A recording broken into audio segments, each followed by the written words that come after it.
Segunda parte de Retas Brasil, Rabino Shmuel, quinta parte de Parashat Ki Tissá. Shemot, Êxodo, capítulo 34, a partir do versículo 1.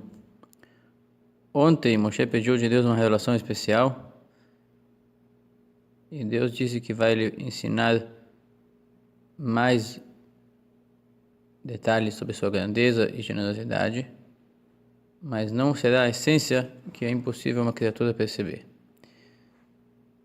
Então agora, depois dos tratados que Deus decidiu perdoar a Israel, disse o Eterno a Moshe: esculpe ou talha para ti dois cubos de pedra, que nem os primeiros, duas tábuas de lei como os primeiros, na verdade eram cubos.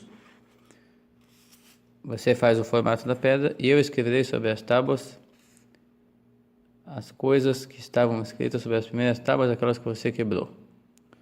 E de onde iria até essa pedra? Deus mostrou para ele uma mina, uma jazida de uma pedra preciosa chamada Snaprinun, no solo da sua tenda. Daqui a pouco ele descobriu que ele estava sentado em cima de uma jazida de Snaprinun. Faz disso aqui as tábuas e os resíduos restantes é teu. E com aquilo Moshe se enriqueceu muito, diz Rashi. Tornou rico dos resíduos dessa pedra preciosa. De qualquer maneira, por que você tem que talhar? Por que Deus não podia talhar ou criar uma pedra ele mesmo? Isso aqui é comparado com uma metáfora. Imagina um rei que viajou e largou sua noiva com várias servas. E como as servas eram promíscuas, surgiu boatos negativos sobre a noiva do rei. Não casou ainda, estava noiva. Chegou o casamenteiro e rasgou o contrato de casamento e disse: se o rei vai querer matá-la pelos boatos que saíram sobre ela, eu direi para ele: ela ainda não assinou, você ainda não casou com ela, não é tua esposa, não tem contrato. Então o casamenteiro quis garantir a vida da noiva. Chegou o rei e pesquisou e viu que não tinha estrago. O estrago foi apenas a promiscuidade das servas. Então ele perdoou a sua noiva, se apaziguou com ela, e chegou lá o casamenteiro e disse, o representante legal da noiva disse para o rei: foi rasgado o contrato de casamento primeiro, por favor escreve um outro contrato. Disse para ele o rei: quem rasgou foi você, então você compra outro papel e eu vou escrever para ela novamente. Assim, nesse caso, o rei é Deus, as servas são a mistura de nações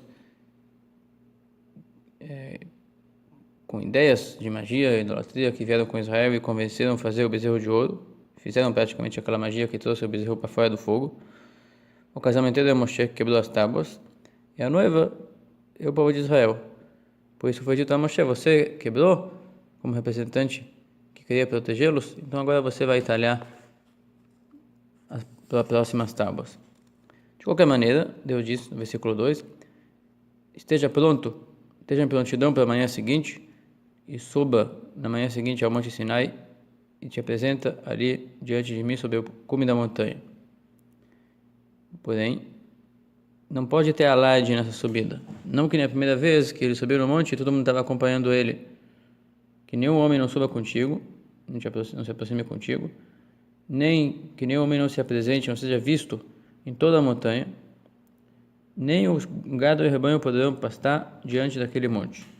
Quer dizer, agora vamos fazer uma coisa silenciosa, uma coisa que é barulhenta e tem aglomeração de pessoas. Cabe ali uma inveja, cabe ali um alarde, cabe nele uma ameaça de estrago. Então agora eu vou fazer essa dádiva de tábuas sem nenhum alarde, de maneira silenciosa, onde pode pairar a bênção. E Moshe talhou as duas tábuas de pedra semelhantes às primeiras no tamanho, e madrugou de manhã e subiu ao Monte Sinai, assim como Deus lhe ordenou, segurando no braço, em sua mão, as duas tábuas da lei. E Deus se apresentou, eu estou lendo aqui a tradução de Onkelos, não estou literalmente o passuco. Deus se revelou no meio da nuvem e se apresentou com ele, próximo a ele ali, e Moshe clamou o nome de Deus. E aí surgiu essa revelação que Deus prometeu a Moshe, uma revelação onde ele aprendeu como rezar em situações que precisavam de extrema misericórdia. Deus fez passar a sua presença, quer dizer, Deus é tudo, não tem como Deus passar porque Deus está em todo lugar, e não tem como se movimentar, não tem espaço onde Deus não esteja, para que ele se mova para dentro dele. Então Deus fez passar a sua presença, quer dizer, a sua manifestação. Mas você teve uma experiência de que a revelação está se intensificando com algo que se aproxima, passou diante do seu rosto, da sua frente, tudo em linguagem de homens. E surgiu um clamor. Deus estava fazendo o clamor, mostrando para Moshe como se reza. E qual foi o clamor? Hashem, Hashem. 2 vezes o nome de Deus. Tetragrama, os dois sobre misericórdia. Então vou ler e já comentar. Deus, misericordioso. Aquele que tem misericórdia com pessoas que ainda não pecaram. E novamente, Deus, misericordioso, com quem já pecou, pois lhe dá a oportunidade de fazer a chuva se arrepender e reparar o estrago que fez. Kel, também é uma virtude de misericórdia benigna. O rei que posterga o efeito de sua ira faz demorar a punição do pecador, aumentando os momentos onde ele poderá corrigir o erro ele mesmo, sem que Deus tenha que aplicar ali um sofrimento para conscientizá-lo. Deus aguarda que a pessoa se conscientize sozinha. Então, de longa paciência, ele posterga a sua ira. De ampla generosidade, com aqueles que precisam de uma dádiva e não têm méritos para recebê-la. Então Deus dá para eles por generosidade pura. Verdadeiro e justo ao pagar retribuição a quem faz sua vontade e tem merecimento.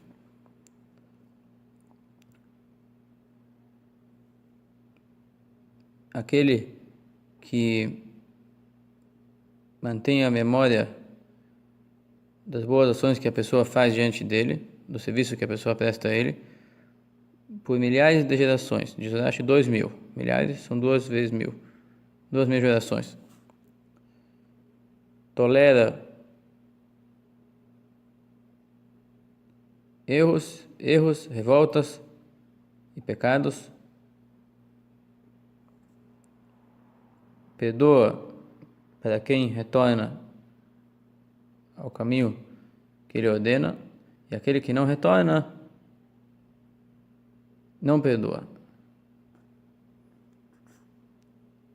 Inclusive, aquele que não retornar, então os débitos dos pais dele, como pai, vão para seus filhos e para seus netos. Enquanto eles forem revoltados, eles sofrerão a punição deles e de seus pais acumulado até a 3ª e a 4ª geração.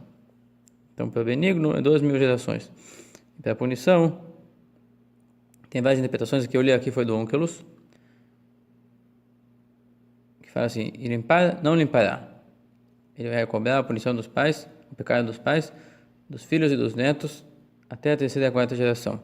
Isso aqui tem várias explicações. Limpar e não limpará. De forma simples, não abre mão completamente, não perdoa por completo, mas aqui é uma questão de misericórdia, são 3 atributos de misericórdia, e um deles é perdoar e não perdoará. Qual é a misericórdia aqui? Não perdoará, porém a punição virá parcelado vagarosamente, e não intensa de uma vez. Ou outros interpretam, os sábios interpretam, limpará para quem se arrepende, e não limpa para quem não se arrepende. E nesse caso, que ele cobra também dos descendentes. Quando os filhos são justos, ele não vai cobrar deles o débito dos pais. Quando os filhos são perversos, e seus pais também, então Deus vai cobrar dos filhos também a punição dos pais, até a 3ª e a 4ª geração. E acaba que a vontade de beneficiar pessoas por ter servido a Deus é 500 vezes maior do que a vontade de punir e expiar punir e expiar com sofrimento os pecadores, que vão para 4 gerações, e os justos vão para 2.000 gerações, que é 500 vezes mais. O efeito de uma boa ação. Essa foi a voz do clamor que Moshe ouviu, e com isso ele aprendeu como fazer uma súplica. Deus estava declarando para ele que tem essas aberturas para amenizar sua ira em momentos de fúria diante de pecados. Então Moshe viu que a presença divina passou, ouviu esse clamor, e logo ele se prostrou, se curvou e prostrou no chão.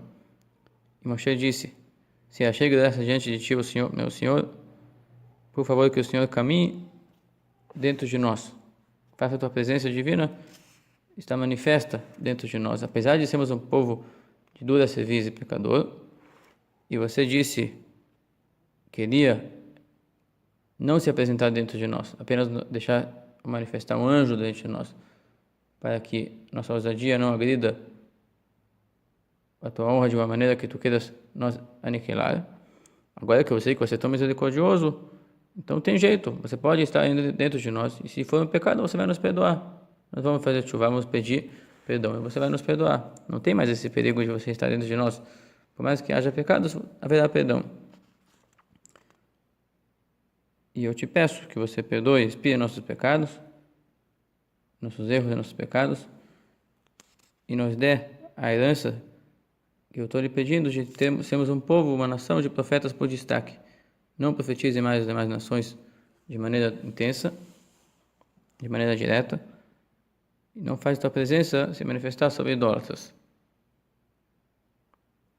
Esse é o pedido que foi feito no capítulo anterior, versículo 16. Até aqui a posição dessa quinta-feira.